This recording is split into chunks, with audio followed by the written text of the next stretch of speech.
오늘 본문에는 한국교회 성도님들께서 가장 좋아하는 성경 구절이 두 개가 들어있습니다. 무엇일까요?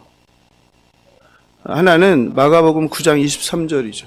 할 수 있거든이 무슨 말이냐? 믿는 자에게는 능히 하지 못할 일이 없느니라.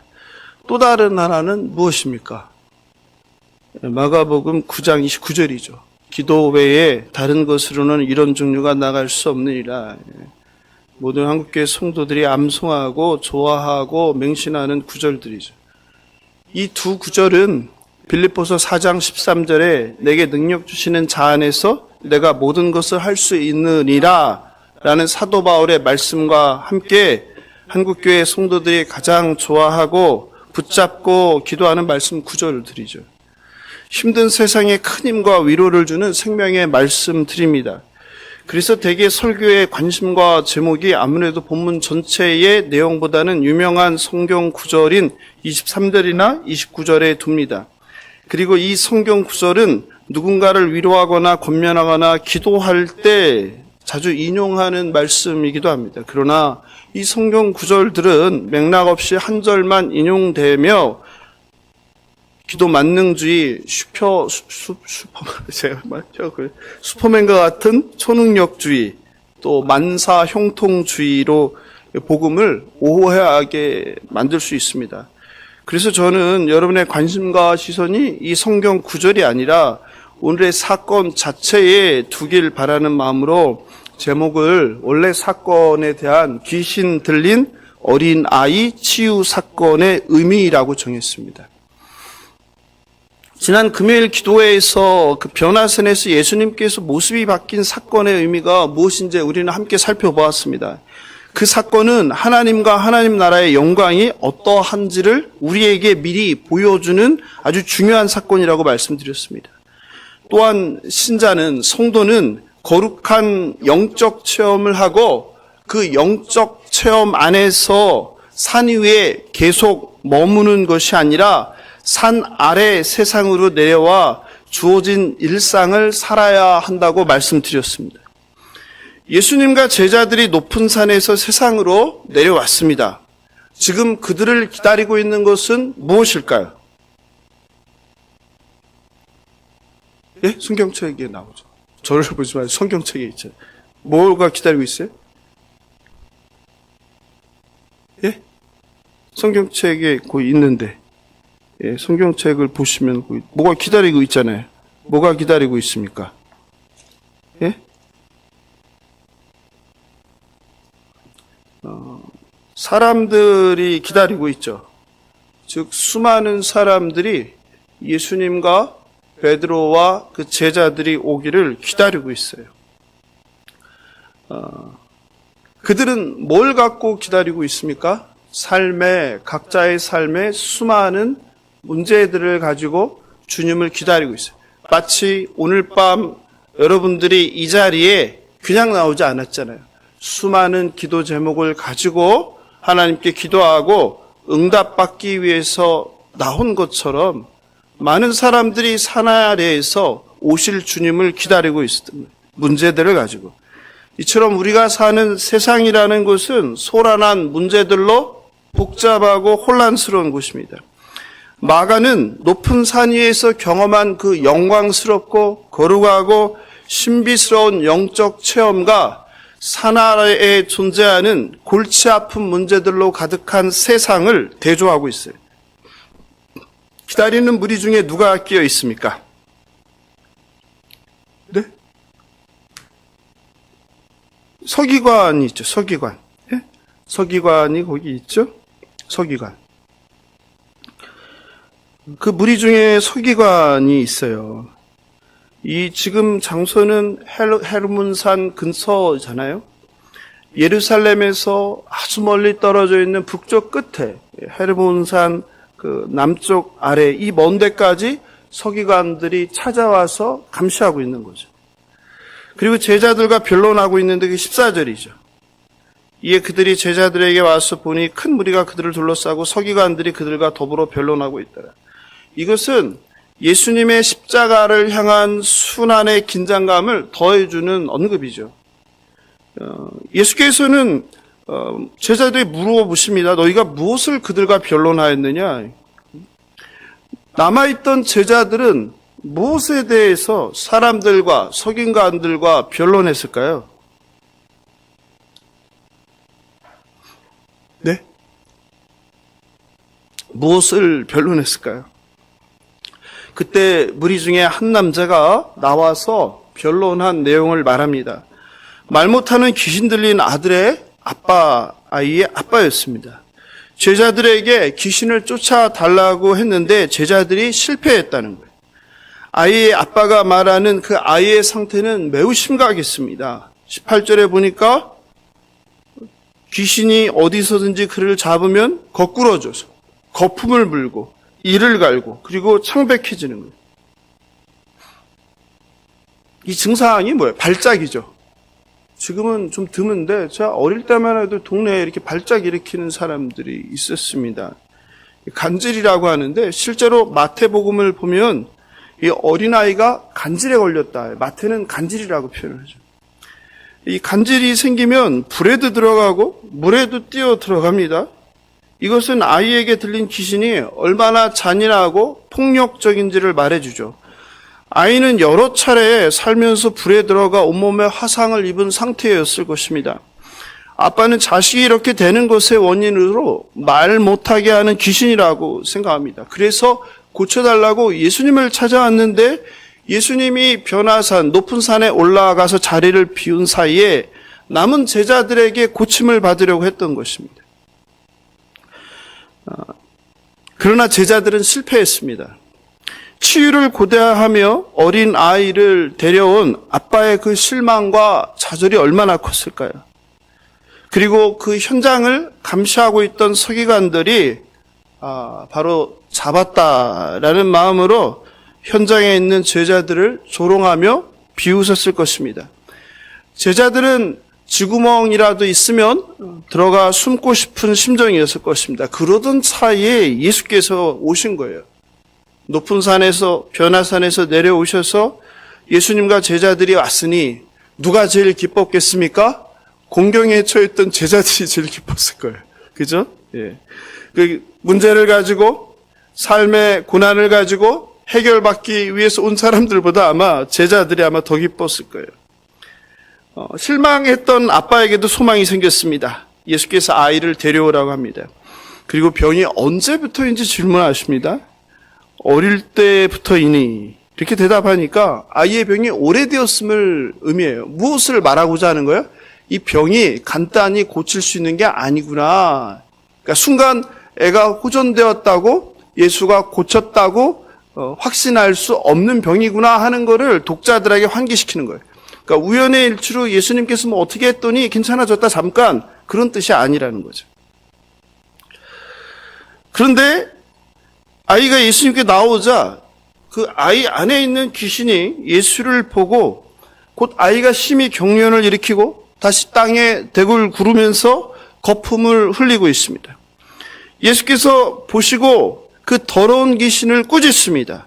말 못하고 못 듣는 귀신아, 내가 내게 명하노니 그 아이에게서 나오고 다시 들어가지 말라. 명령하셨어요. 우리는 보통 축사할 때 보면 되게 복잡하게 많이 하는데 주님 복잡하지 않죠. 그냥 딱 하나에 이 더러운 귀신아 떠날지어다. 이거 하나잖아요. 그러자 귀신이 괴성을 지르면서 그리고 아이를 경련을 일으키게 하고 나갔습니다. 제자들은 실패했지만 예수님은 다르다는 것을 서기관과 수많은 증인들 앞에서 입증했습니다. 예수님의 전능하심을, 예수님의 탁월하심을, 예수님이 제자들과 어떻게 다른지를 증명하는 사건입니다. 그런데 동시에 실패한 제자들을 통해 하나님께서 우리에게 말씀하고자 하시는 뜻이 여기 담겨 있습니다. 사실 앞에서 12제자들은 복음 전파를 위해 파송을 받았습니다. 제자로 파송을 받을 때 예수님께서는 권능을 제자들에게 주셨습니다. 병을 고치고 귀신을 쫓는 권능을 주셨죠. 찾아볼까요? 앞에 마가복음 6장 7절입니다. 12 제자를 부르사 둘씩 보내시며 더러운 귀신을 제어하는 권능을 주시고, 제자들을 그냥 보내지 않았다는 거예요. 권능을 줘서 보냈다는 거예요. 그리고 실제로 제자들은 둘씩 짝져서 마을마다 복음을 전하며 사람들의 병을 고치고 귀신을 쫓았습니다. 13절이죠. 많은 귀신을 쫓아내며 많은 병자에게 기름을 발라 고치더라. 그렇죠. 그럼 제자들은 예수님께로부터 귀신을 쫓고 병을 고칠 수 있는 권능을 받으셨어요. 그런데 왜 제자들은 실패했을까요? 첫째, 제자들과 그 어린아이의 아빠의 온전하지 못한 믿음 때문입니다. 예수님은 19절에서 믿음이 없는 세대여 이렇게 책망하십니다. 이 말씀은 그 자리에 있던 제자들을 포함한 모든 사람에게 한 말씀이죠. 예수께서는 벌써 2번씩이나 장차 내가 고난을 받고 죽게 된다는 순한 예고를 하셨습니다. 십자가에 달려 죽으셔야 하는 날이 얼마 남지 않은 상태입니다. 이제 곧 예루살렘으로 향하여 발걸음을 옮겨야 합니다. 그런데 여전히 깨닫지 못하고 여전히 능력을 발휘하지 못하는 제자들을 보면서 얼마나 마음이 안타까웠겠습니까? 그래서 그 표현이 내가 얼마나 너희와 함께 있으며 얼마나 너희를 참으리요 이렇게 얘기한 거죠. 여기서 마가는 믿음이 없는 세대요라고 했는데요. 다른 공간복음인 마태복음과 누가복음은 좀 다릅니다. 마태와 누가는 여기 하나를 덧붙여요. 믿음이 없고 패역한 세대요라고 해요. 여기서 패역한이라는 말은 삐뚤어진이라는 뜻이에요. 구분, 잘못된 이런 뜻이에요. 그러니까 이들이 단순히 믿음만 없는 것이 아니라 어떻다는 거예요? 그들의 삶이 잘못되었다. 그들의 삶이 온전치 못하다. 그들의 삶의 길이 구부러져 있다. 올바른 길, 바른 길을 걸어가야 되는데 성경에서 길은 인생이잖아요. 올바른 길을 걸어가야 되는데 굽은 길을 가고 있다. 이 얘기를 하고 있죠. 어린이의 아버지는 귀신이 그를 죽이려고 불과 물에 자주 던졌다라고 합니다. 그러면서 22절 굉장히 중요하죠. 여러분이 좋아하는 말씀, 그죠? 무엇을 하실 수 있거든, 그죠? 우리를 불쌍히 여기서 도와주옵소서 이렇게 간청해요. 귀신 들려 생사를 오가는 아이의 비참함과 그리고 고통스러운 삶, 그리고 잠시 한눈을 팔 수 없이 그 어린 아이를 돌봐야 하는 아빠의 고통스러운 마음과 힘겨운 삶을 느낄 수 있습니다. 아빠가 데려온 걸 보면 엄마가 없을 가능성이 높죠. 네? 그렇잖아요. 아빠가 뭐 극성 맞아서 데려온 게 아니라 엄마가 없을 가능성이. 근데 어릴 때부터 병에 걸려서 귀신 들리면 불에 뛰어 들어가고 물에 뛰어 들어갔으니 그 아빠의 그 얼마나 고단한 삶을 살았겠어요. 그 자식을 지키려고. 그런 게 느껴져야죠. 그래서 찾아왔는데 제자들이 못 고치고 실패하니 아빠의 그 좌절이 한 줄기 그 빛이 사라졌을 때 얼마나 마음이 아팠겠습니까? 그러다가 예수가 왔으니 제자들을 믿었다 실패한 그 실망감이 묻어있는 표현이에요. 그래서 불신앙 반신반의예요. 그래서 할 수 있으면 뭐 할 수 있겠거든 한번 해줘 보시면 좋겠습니다. 저를 불쌍히 여겨주세요. 꼭 해달라가 아니에요. 수로보니게 여인과는 너무 다른 거잖아요. 수로보니게 여인은 뭐라고 했어요? 개들도 밥상에서 아기들이 흘린 밥알을 주워 먹는다. 그 부스러기 은혜라도 주시옵소서 그럼 살겠습니다 했잖아요. 근데 이 사람, 이 아빠는 벌써 한 번 실망해서 그런지 말이 달라졌잖아요. 그죠?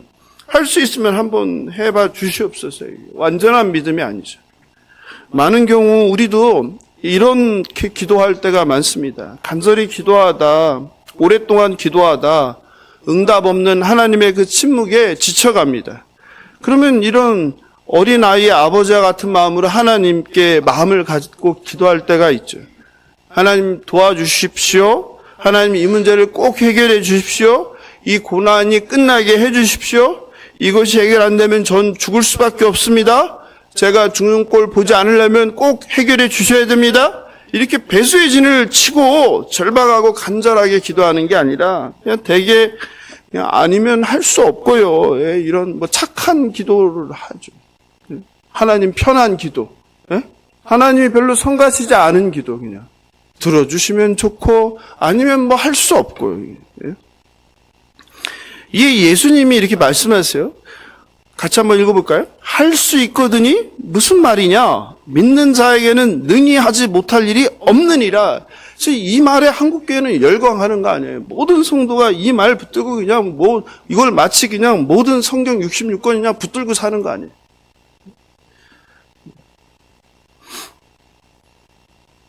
믿는 자에게 능치 못할 일이 없습니다. 그런데 정말 그렇습니까? 우리 솔직해지자고요. 예? 여러분이 믿음이 없어서 능치 못할 일이 많은 거예요? 그렇지 않잖아요. 믿음 좋으시잖아요. 근데 안 되는 건 안 되잖아요. 예? 근데 왜 이런 말을 맹신처럼 붙들고 그렇게 신앙생활을 평생 하십니까?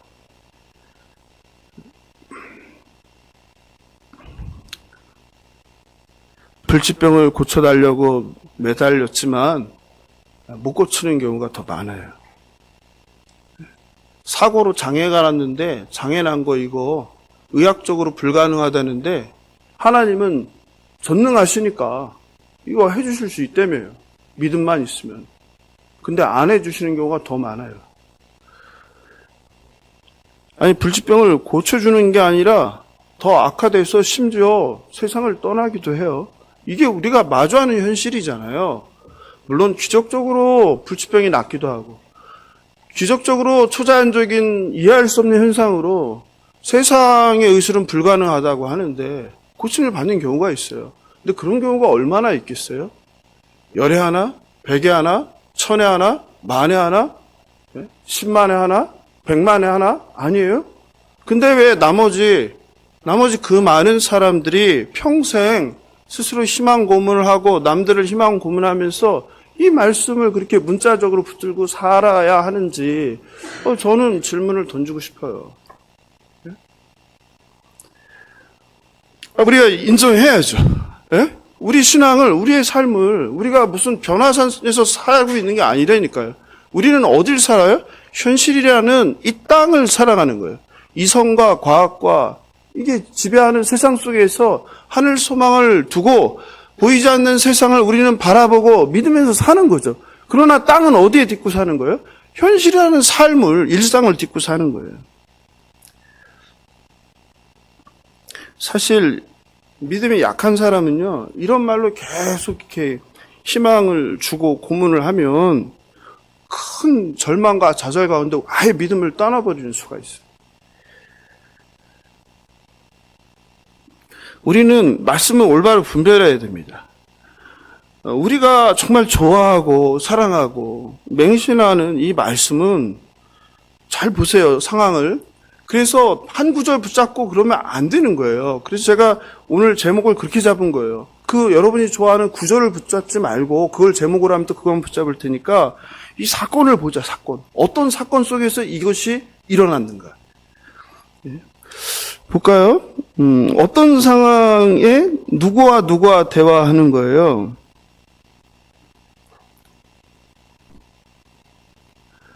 귀신 들린 어린아이를 고침을 받고 싶은 아빠와 산에서 내려오신 예수님과의 그 대화의 장면이에요. 그죠? 그러면 이 아빠는 누구한테 얘기하고 예수님께 얘기하고 예수님은 누구한테 얘기하는 거예요? 아빠한테 얘기하는 거예요. 귀신 들린 어린아이 아빠. 이게 중요한 거예요. 누구한테 하는 말이냐가 중요한 거예요. 여기서 할 수 있거든. 네, 예수님이 하시는 말씀인데요. 이 성경은 문제가 이제 그 문장 보호가 없다 보니까 그 사람의 감정이나 이런 거를 실지를 못해요. 또 대화체는 따옴표를 표시를 해야 되는데 되게 우리 성경은 평서문으로 나열하니까 그걸 찾아내기가 더 힘들어요. 사실은 그래서 공동번역이나 이런 성경이 훨씬 좋죠. 왜냐하면 대화는 대화로 묶어버리니까. 여기서 보면 이렇게 돼 있어요. 당신이 할 수 있다면이라니, 제 어감을 넣은 거예요. 예수님의 어감. 아시겠죠? 당신이 할 수 있다면이라니, 너 지금 나한테 무슨 소리 하는 거야? 이런 뜻이죠. 예수님이 화가 나신 거예요. 예수님이 그 믿음 없는 애기 아빠의 반응에 한탄하는 거예요. 할 수 있거든? 야, 당신이 할 수 있다면이라니, 너 지금 나한테 내가 누군데 무슨 말을 하는 거야? 이거예요. 예수님은 먼저 예수님께 그 문제를 해결할 만한 충분한 능력을 갖고 계시지 못할 수 있다는 그 사람의 의심과 그 불신과 불신앙에 도전하는 말을 던지시는 거예요. 저 따라오세요. 그러니까 자꾸 자기 생각을 고집하면 말씀이 안 들립니다. 그러니까 제가 생각은 나중에 해보시고 설교 시간은 제가 가는 거에 따라오세요. 그냥 자꾸 그 옛날 생각하지 마시고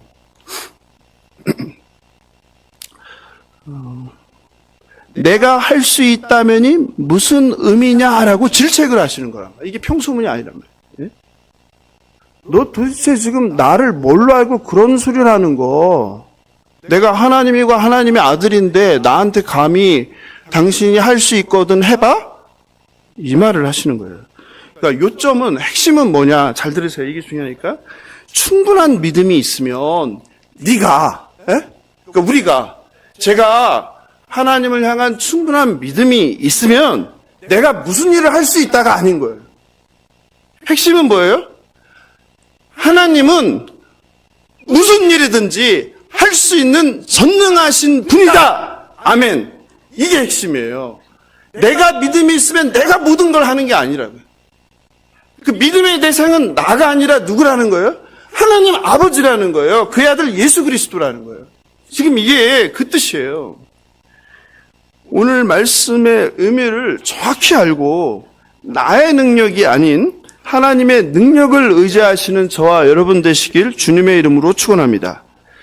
이 성경 구절을 맥락이나 그 청중, 예수님이 누구한테 하는 말인지 그걸 고려하지 않고 지금 예수님은 믿음 없는 어린아이 아빠한테 그 말 하는 거예요. 너 지금 나한테 뭐라고 그랬어?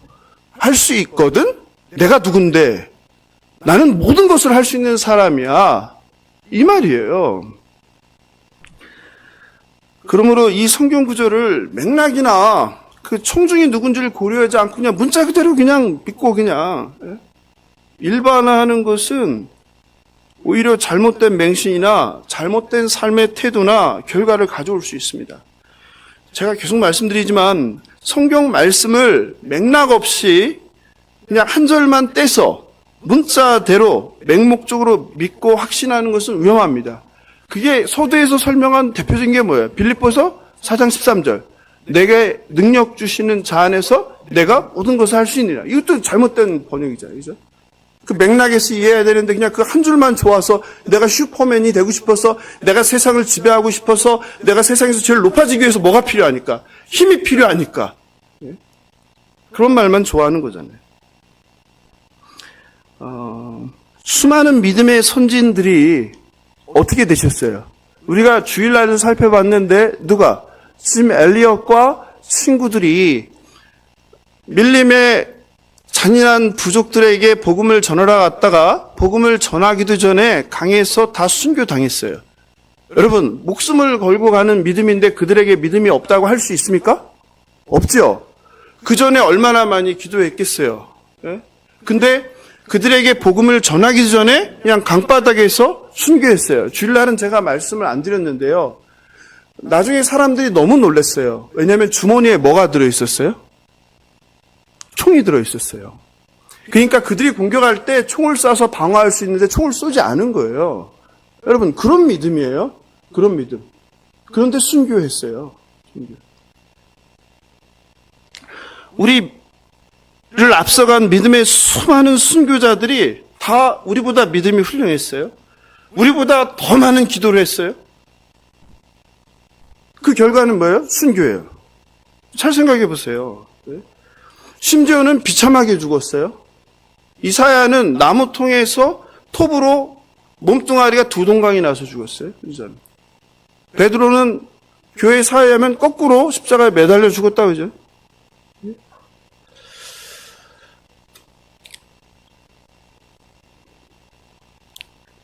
수많은 로마의 그리스도인들은 예수를 부인하지 않으려고 믿음을 선택했다가 사자마비되고 밤에 십자가에 매달려 길거리에 등으로 불타 죽었습니다. 물론 우리는 하나님께서 믿고 기도하는 우리의 기도를 들으심을 확신합니다. 그러나 나의 기도를 원대로 들어주시는가라는 것은 우리의 주권이 아닌 하나님의 주권이에요. 능히 하지 못할 일이 없음은 우리가 아닌 하나님. 실제로요, 제가 한 말씀만 더 드릴게요. 실제로 일부 성경 사본에는 믿는 자에게는 없는 사본도 있습니다. 그럼 한번 보세요, 본문을. 같이 한번 볼까요? 할 수 있거든이 무슨 말이냐? 믿는 자에게는 빼보세요. 그럼 어떻게 돼요? 능히 하지 못할 일이 없느니라. 이해되시죠? 네.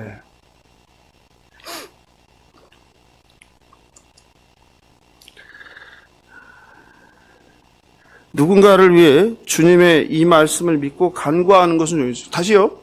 누군가를 위해서 어떤 확신을 갖고 주님께서 반드시 저 사람의 질병을 고쳐주실 것이다. 저 사람의 문제를 해결해 주실 것이다. 저 사람의 영혼을 구원해 주실 것이다. 라는 믿음을 갖고 내가 간절히 구하는 것은 중요합니다. 필요하고. 그러나 고난 가운데 있는 누군가에게 이 말씀을 주고 맹목적으로 붙잡을 것을 강요하면서 지속적으로 희망 고문하는 건 하지 말아야 돼. 나는 그런 마음으로 하나님께서 모든 것을 들어주시고 고쳐주시고 회복시켜 주실 것이라는 믿음을 갖고 내가 그 사람을 위해서 기도하는 건 나의 몫이지만 그 상대방에게 고통 가운데 신음하는 사람에게라도 이 말씀 듣고 무조건 고쳐주니까 붙잡고 그렇게 하라고 하는 것은 희망 고문이고 그 가족들이 만약에 하나님의 그렇게 청을 들어주지 않았을 때는 신앙을 떠날 수 있다는 거예요. 저는 죽음의 현장을 너무 많이 다녔기 때문에 그런 가족들을 너무 많이 봤어요. 그래서 누구한테 상처받은, 성도에게 상처받은, 교회에게 상처받은. 왜? 교회가 금식하면서 기도했는데 데려갔거든. 그럼 뭐냐? 그래서 안 나오던 교회도 나왔단 말이야. 왜? 교회에 오면 기도하면 하나님이 다 들어주신다니까. 우리 엄마 살려달라고, 우리 남편 살려달라고, 내 자식 살려달라고 안 믿던 사람들이 교회에 나왔고 예배 드렸고 간절히 같이 기도했단 말이에요. 근데 그렇게 안 됐단 말이에요. 그분들은 어떻게 하겠어요? 떠나요. 상처를. 네. 그런 걸 너무 많이 봤어요. 그리고 아버지는 소리를 질러 내가 믿나이다. 나의 믿음 없는 것을 도와주소서 이렇게 간청하죠. 남자가 자신의 불신앙을 고백하고 믿음을 주실 것을 구했습니다. 제자들이 병을 고칠 수 없었던 것은 믿음이 온전치 못했기 때문이에요. 그렇죠? 마찬가지로 아이의 아버지 역시 예수님께서 아이의 귀신을 쫓아줄 것이란 분명한 믿음을 갖고 있지 못했어요. 그러니까 핵심은 뭐예요? 믿음이죠. 믿음이란 믿음. 왜 못 고쳤냐? 제자들의 믿음이 온전치 못했다. 왜 못 고쳤냐? 아이 아빠의 믿음이 온전치 못했다. 그래서 뭐가? 하나님의 권능이 나타나는 것을 방해했다는 거죠. 예수님께서 반드시 고쳐준다는 믿음이 있어야 됩니다. 이런 점에서 참된 믿음은 자신의 불신앙을 자각하고 고백하는 거예요. 그리고 주님께 구하는 거예요. 거기서 아버지가 하잖아요. 뭐라고요? 내가 믿나이다. 예수님한테 한번 혼났으니까 이제 정신 차린 거죠. 어떻게 해요? 나의 뭐가 없어요? 믿음 없는 것을 도와주소서. 그런데 예수님께서 도와줘요? 도와주지 않아요? 도와주지 않아요? 여러분 이거 말장난같이 이상한데? 믿음이 없다고 했는데 도와줘요? 믿음이 있어야 고쳐준다고 했는데 믿음이 없다고 하는데 고쳐졌어요. 무슨 말이에요? 무슨 말이냐면 참된 믿음이라는 것은 이런 점에서 자신의 불신앙을 인정하는 거. 제가 믿음이 없습니다. 내가 믿음이 많다고 자랑하는 게 아니라 주님, 사실 저는 믿음이 껍데기예요. 저는 가짜예요. 저는 믿음이 없는 자예요. 저는 믿음이 작은 자예요. 그러니까 주님이 도와주세요. 주님이 믿음 없는 저를 도와주세요. 이게 뭐라는 거예요? 믿음의 시작이라는 거예요. 아멘 하시기 바랍니다. 그래서 주님께서 역사하신 거예요. 마가복음 1장에서 나병 환자의 병든 분들은 이 복음서를 잘 보세요. 주님이 누구를 고쳐주시는지, 그리고 어떻게 고쳐주시는지. 마가복음 1장을 보면 나병 환자가 이래죠. 뭐라고 해요? 원하시면 저를 깨끗하게 하실 거라고 하죠. 주님, 저를 깨끗하게 해주세요. 근데 제가 원합니다가 아니에요. 누가 원하는 거예요?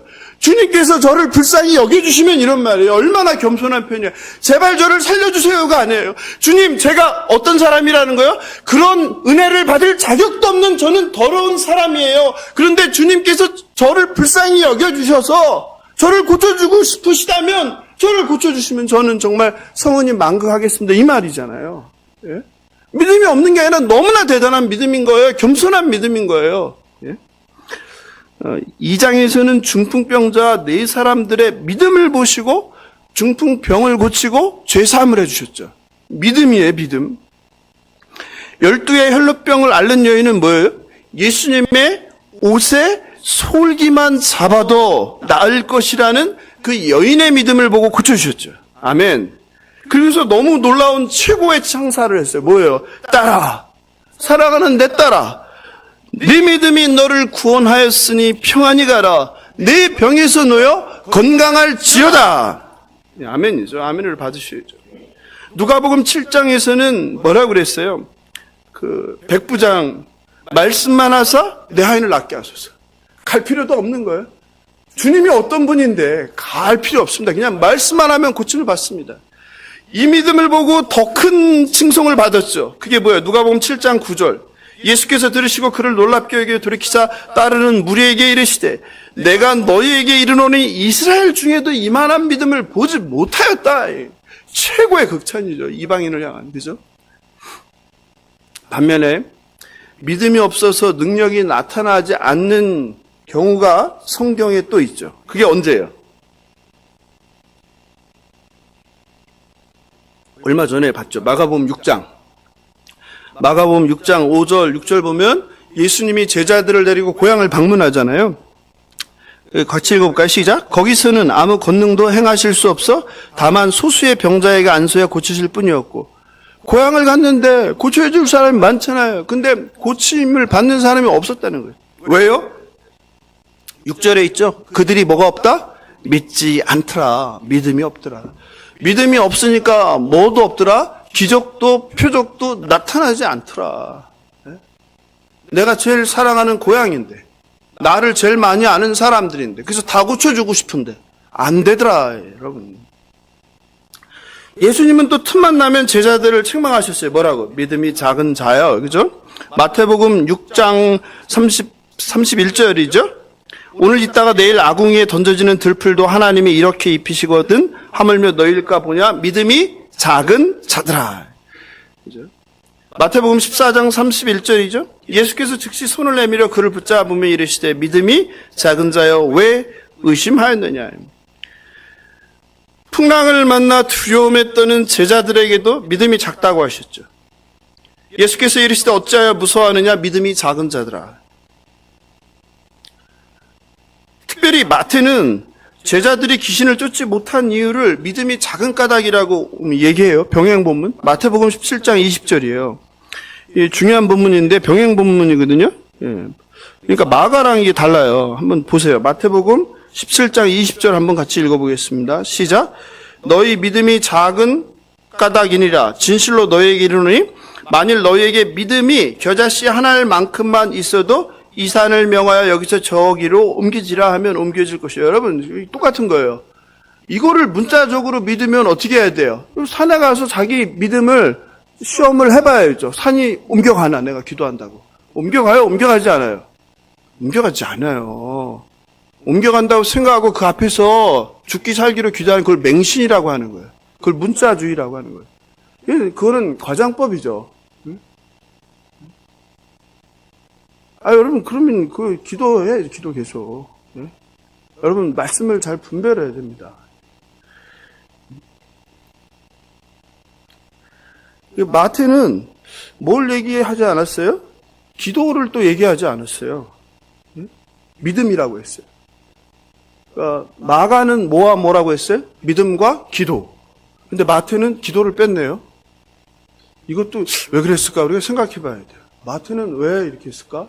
마가가 원복음인데 마가는 마지막에 기도 얘기가 들어가는데 마태는 이게 없네? 그럼 궁금해지죠. 누가는 어떨까? 누가는 어떻겠어요? 아예 없어요.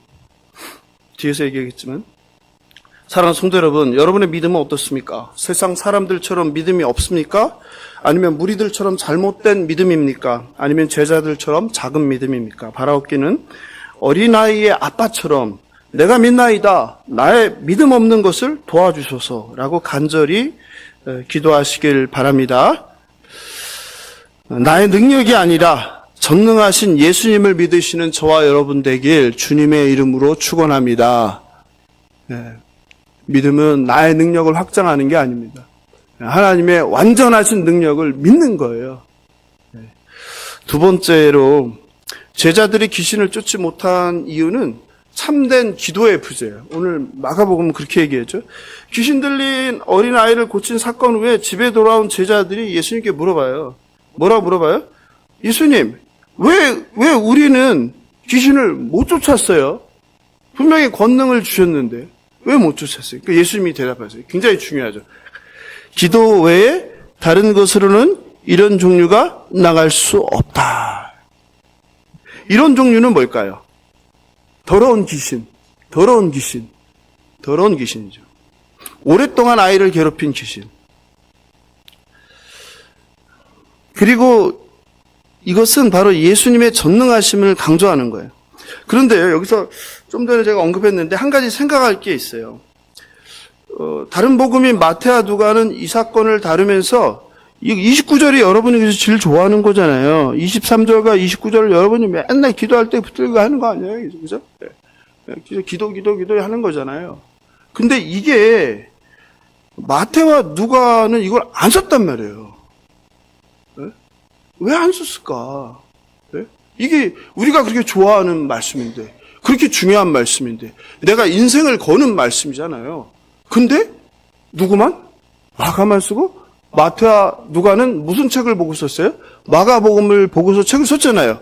근데 그걸 안 썼어요. 왜 그랬을까? 그런 질문을 던져보는 거죠. 특히 누가의 가장 큰 장점은 뭐예요? 누가는 어떤 복음이라고 그랬어요? 사회복음, 가난한 자를 위한 복음, 여자들을 위한 복음, 성령을 위한 복음, 그리고 기도의 복음이에요. 누가는 기도의 복음이에요. 누가복음 보면 뭐가 많아요? 기도. 성령. 고아, 과부와 나그네. 이게 누가복음의 특징이에요. 그러면 누가는 안 그래도 기도를 중요하게 생각하고 좋아하는데 이 마가복음을 누가가 봤을 때 뭐가 꽂혀야 돼요? 이게 꽂혀야 되죠. 복음서의 최고의 말 아니에요? 기도에 대해서. 기도 외에는 이런 류가 나가지 않는다. 이거보다 더 확실한 게 어디 있어요? 기도의 능력과 기도의 중요성과. 그렇죠? 근데 누가는 안 썼어요. 마태는 그렇다고 해요. 누가는 이거 왜 안 썼냐? 그럼 누가는 어떻게 결말을 냈는지 볼까요? 누가복음 9장 42절입니다.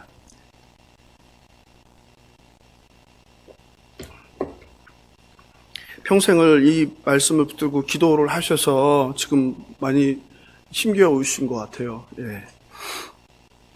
같이 읽어보겠습니다. 시작.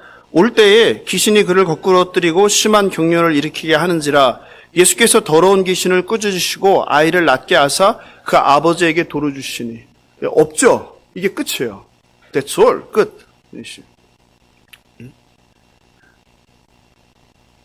거기 기도라는 얘기 없죠. 그냥 이게 끝이에요. 우리는 본능적으로 이 본문을 볼 때마다 제자들이 축사에 실패한 이유를 뭐에다 돌려요? 기도에 뭐가 부족하다? 분량이 부족하다. 한국교회 맨날 하는 얘기가 기도의 분량을, 기도의 담벼락을 쌓아라. 기도의 담벼락을 쌓아라. 예? 예? 그리고 뭐 기도의 열심, 예? 열심을 내라. 열정적으로 막 그냥, 예? 땀이 솟아나듯이 막 죽어요. 열심히 해야 되니까 내가 가만히 앉아서 열심히 한번 해보세요. 한번 지금 힘줘 보세요. 가만히 앉아서 내가 온 힘을 다해보세요. 온 힘을 다해보세요. 집중해보세요. 이게 열심인 것 같지 않으니까 어떻게 하는 거예요? 그냥 막 몸을 막 떨고 막 소리를 지르고 막 박수를 치고, 예? 하는 거 아니에요? 그걸 열심이라고 생각하는 거 아니에요? 내가 조용히 가만히 이렇게 하나님과 대화하면서 기도하면 안 들어주시고, 내가 죽기 살기로 막 소리 지르고, 막 그냥 쾅쾅 치고, 예? 온몸을 막 부르부르 막 떨고 막, 예? 하면은 기도를 들어주시는 거예요? 한국교회는 그런 생각들이 있어요. 그래서 시간이 중요하다? 양이 중요하다? 질이 중요하다? 그런데 오늘 한번 본문 보시라고요. 본문에서 뭐라고 했나? 예? 본문에서 뭐라고 했습니까? 주님이. 마가복음 9장 같이 읽어볼까요? 시작. 이르시되 기도 외에 다른 것으로는 이런 종류가 나갈 수 없느니라. 그냥 기도예요. 기도. 열심히 기도해야, 예? 뜨겁게 기도해야, 오래 기도해야 기도의 분량을 쌓아야지. 네가 엄청 소리 질러서 해야지 내가 이런 일이 일어난다고 말하지 않아요. 그냥 기도하지 않았다. 기도 외에는 이런 일이 나가지 않는다. 그냥 바꿔 얘기하면 왜 못 고쳤어요? 제자들이 뭐 했다? 기도하지 않았구나. 기도하지 않았구나. 이거죠, 결론은. 간단하게. 우리는 기도의 양과 질을 생각한단 말이에요. 그래서 내 기도가 부족했나? 내가 열심을 다 안 했나? 내가 기도 시간이 부족한가? 내가 소리를 안 질렀나? 그게 아니에요. 그냥 기도하지 않은 거예요. 제자들이 어느새 치유사역, 축기사역에 익숙해지면서 기도하지 않은 거예요. 처음에는 했을 거예요. 근데 어느 순간부터 이게 잘 되니까 안 한 거예요. 제자들은 어떤 생각한 거예요? 귀신을 쫓고 병을 고치는 게 누구의 능력이다? 나의 능력이다 생각했어요. 이게 어디로부터 오는 건지를 모르고 하나님으로부터 오는 걸 모르고 예수님으로부터 오는 걸 모르고 이게 내 거구나 이렇게 생각해요. 그러니까 기도할 필요가 없는 거죠. 이게 내 거구나. 내가 특별한 사람이구나. 그래서 귀신 들리는 어린 아이에게 기도하지 않고 자신의 능력을 그냥 그 전에 하던 대로 했던 거죠. 그리고 기도 없이 자신의 능력을 믿고 행할 때 아무런 변화, 치유가 일어나지 않았죠.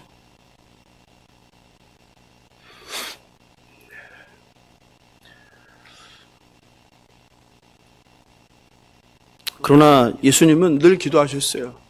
사역을 앞두고 기도하시고 사역을 마치고 기도하시고 이른 새벽에 한적한 곳을 찾아서 기도하시고 그 피곤하게 하루 종일 일하고 나서도 밤새 산에 올라와서 기도하셨어요. 예수님은 기도의 사람이었어요. 반면에 제자들은 어땠어요? 심지어 예수님이 죽기 전에 어디 가서 기도하세요? 겟세마네 동산에서. 그렇게 기도하는데 너희들 보고 뭐라고 했어요? 여기서 자고 있으라고 그랬어요? 아니면 기도하고 있으라? 기도하라고, 기도하고 기다려라 했는데도 와보니까 뭐예요? 자고 있어요. 깨웠죠. 가서 또 오니까 또 뭐예요? 또 자죠. 이게 제자들이에요, 제자. 예수님이 죽기 직전에 그렇게 간곡히 부탁하고 명령했는데도 기도하라는데도 기도하지 않고 자는 게 제자들이에요. 우리는 전쟁터 같은 세상을 날마다 반복하는 지루한 일상을 살아갑니다. 예수께서 그런 세상으로 저와 여러분을 보내면서 뭘 주셨어요? 권능을 주셨어요. 귀신을 쫓고 그리고 병을 고치는 권능을 주셨어요. 그런데 왜 그게 다 사라져버렸어요? 왜 한국교회가 그걸 다 잃어버렸어요? 그래도 한때 그런 분들이 많았잖아요. 기도할 때 귀신이 떠나가고 병을 고쳐주고 이런 기적이 여기저기서 일어나면서 한국교회가 부흥한 거 아니에요? 근데 왜 지금은 다 사라져버렸어요? 왜 능력을 잃어버렸어요?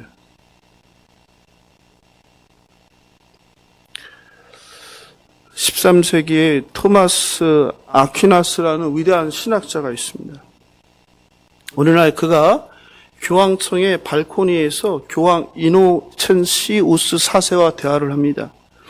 중세 때의 교회의 그 부는 여러분들이 들어서 다 아시죠? 교회는 더 이상 가난하지 않았고 낮은 위치에 있지도 않았습니다.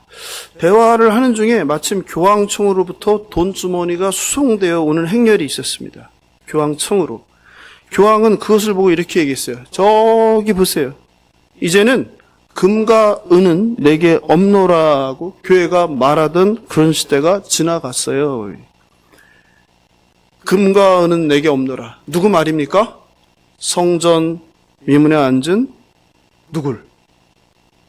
일어나지 못하는 장애가 있는 사람.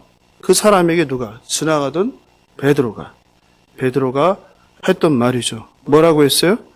베드로가 이르되 은과 금은 내게 없거니와 내게 있는 이것을 내게 주노니 나사렛 예수 그리스도의 이름으로 일어나 걸으라. 하자 어떻게 됐어요? 아니죠. 오른손을 잡아 일으키니 발과 발목이 힘을 얻고 뛰어 서서 걸으며 그들과 함께 성전으로 뛰어 들어가더라. 이거 아니에요? 네. 지금 교황은 신난 거죠. 돈다발이 교황청으로 들어오니까 네? 신이 나서 그 얘기를 한 거예요. 이제는 교회가 그런 금과 은과 이런 거 필요 없어요. 왜? 뭐 세상에서 가장 좋은, 가장 중요한, 가장 힘센 뭐가? 돈이 뭐 넘쳐나는데 이걸로 하면 되죠. 그때 토마스 아퀴나스가 이를 비꼬면서 이렇게 말합니다. 맞습니다. 그러나 이제는 교회가 다리 저려서 일어나지 못하는 사람 보고 일어나 걸어라 하고 말할 수 있던 시대도 끝나버렸습니다. 이 토마스 아퀴나스의 능력 있는 교회의 세속화에 대한 비판은 어쩌면 오늘날 한국교회 또 한국교회 목사들 또 성도들에게도 동일하게 적용됩니다. 교회가 물질적으로 풍요해졌습니다. 교회의 성도들도 중산층 이상의 교회가 되어버렸습니다. 교회 안에는 세상에서 소위 잘 나가는 사람들, 정치인, 사업가, 교수, 법률가 등이 넘쳐납니다. 반대로 교회는 겉으로 보기에는 화려하고 풍성해지고 힘있어 보이지만 하나님이 주신 권능을 잃어버렸습니다. 기도의 능력을 잃어버렸습니다. 교회마다 철야 기도회가 없어지기 시작했습니다. 새벽 기도도 없어지기 시작했습니다. 금식 기도회도 없어지기 시작했어요. 산에 올라가서 기도하는 기도원들은 다 문 닫게 되었어요. 몇 개 남아있지도 않습니다. 기도의 능력도 병 고침의 능력도 귀신 쫓는 능력도 잃어버린 한국 교회입니다. 성도들도 마찬가지입니다. 오늘 귀신 들린 어린아이 고침 사건은 바로 능력 잃어버린 교회와 성도를 향한 권면입니다. 예수님에 대한 믿음을 회복하여 기도의 능력, 하나님의 권능을 회복하는 저와 여러분, 예수 사랑 교회 되길 주님의 이름으로 축원합니다. 말씀을 마무리합니다. 우리의 믿음이 진짜인지 가짜인지는 평상시에 드러나지 않습니다. 결정적인 순간이 될 때 나의 믿음이 폭로됩니다. 내가 엄청난 위험에 처했을 때, 내가 엄청난 손해를 볼 상황에 처했을 때, 내가 엄청난 오해를 받아 억울할 때, 그때 나의 믿음이 드러납니다. 내가 가장 사랑하는 사람이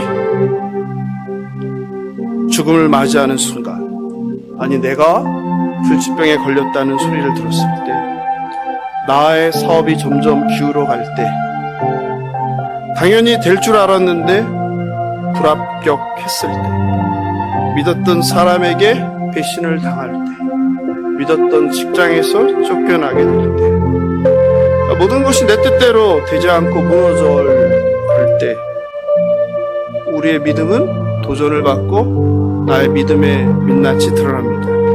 기도 역시 마찬가지입니다. 나의 그냥 입만 열면 줄줄줄 쏟아지는 습관적인 기도? 그게 과연 진실한 기도일까요? 그게 과연 하나님을 울리는, 하나님께서 기뻐하시는 기도일까요? 그게 과연 정말 간절한 기도일까요? 내 자식이 죽게 생겼는데 내 자식 살려달라고 기도하는 그 기도가 여러분이 평소에 하는 그 습관적인 기도와 같을 수 있을까요? 사업이 망해서 당장 감옥에 가게 생겼는데 살려달라고 하는 기도가 여러분이 평상시 습관적으로 입만 열면 하는 기도와 같을 수 있을까요? 우리가 삶의 벼랑을 마주할 때 우리의 믿음과 기도가 드러납니다. 기도를 통해 나의 무능함과 나의 부패함과 나의 믿음 없음과 나의 위선과 거짓이 폭로되길 원합니다. 하나님께 고백하길 원합니다. 오직 하나님의 능력과 하나님의 그 선하심을 붙잡으시길 바랍니다. 우리는 선한 게 하나도 없는 존재예요. 가능성이 전혀 없는 존재예요. 문제는 우리의 믿음 없음과 말씀에 순종하지 않는 것과 진실하게 기도하지 않는 것. 하나님은 언제나 전능하시고 전지하시고 신실하신 분이십니다. 정확한 분입니다. 우리를 꿰뚫고 있는 분이에요. 내 남편을, 내 부인을, 내 자녀를 속일 수 있을지라도, 목사를 속일 수 있을지라도 하나님은 속일 수 없는 거예요. 하나님 지금 속에 들어가 있어요. 지금 무슨 생각하는지, 얘가 정말 나를 믿는지, 나를 사랑하는지, 나에게 정말 진실로 기도하는지, 기도하는 척하는지, 믿음 있는 척하는지 다 아세요. 여러분을 폭로하세요. 하나님께 폭로하세요. 귀신 들린 어린아이의 고침 사건은 권능을 받고도 또다시 실패하는 제자들의 모습을 통해 또다시 실패할 저와 여러분을 교훈하는 거예요. 이 정말 좋은 말씀, 내 꿈을 이루기 위한 말씀, 믿음이면 내가 능치 못함이 없느니라,